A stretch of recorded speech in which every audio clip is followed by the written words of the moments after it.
If you're a woman over 60, still working in real estate, and quietly wondering how long you can keep this pace up, keep doing this, then this video is for you. I've lived the hustle, I felt the exhaustion, and I learned something that changed how I feel about think about income after 60. Commission income is not stability, and for years I thought the solution was, simple: grind harder, keep producing, write more deals, list, work a little harder, stay relevant, stay visible. And for a while that works. But then something changes, and after 60, your energy feels different. The pressure feels heavier, and the question starts to get louder. How long can I keep doing this? And I realized I wasn't burned out from real estate. I was burned out from relying on a model that only pays me while I'm grinding and while I'm actively listing. And that's when I understood something I wish someone had explained earlier. Hustle creates income, but structure creates stability. And after 60, stability matters a lot more.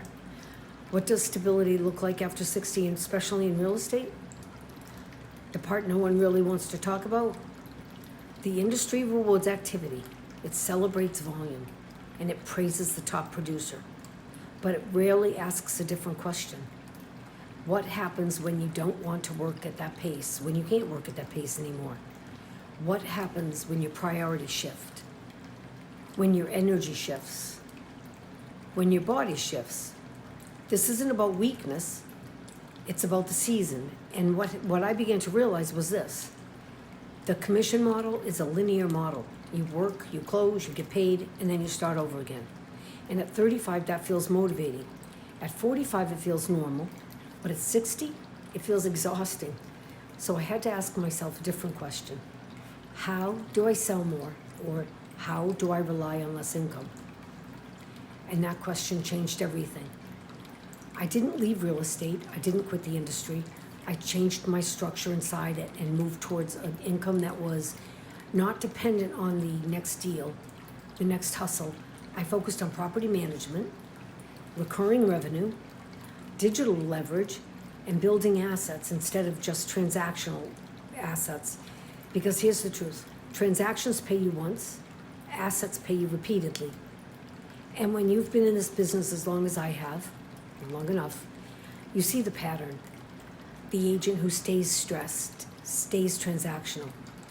The agents who build stability and build systems, it doesn't happen by accident. It happens by design.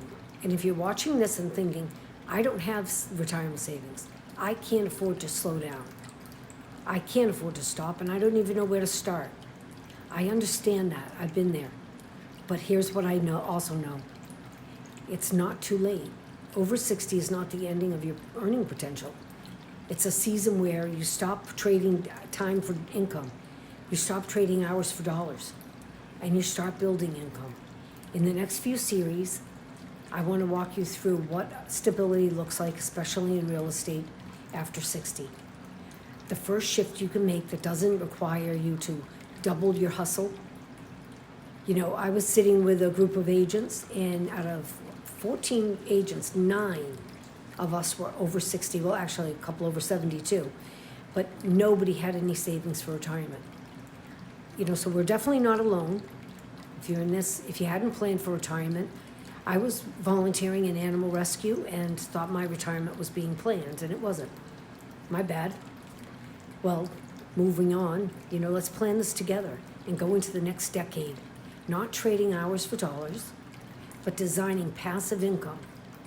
Income that can produce while we're not sitting at a desk or driving around crazy. Let's learn this together.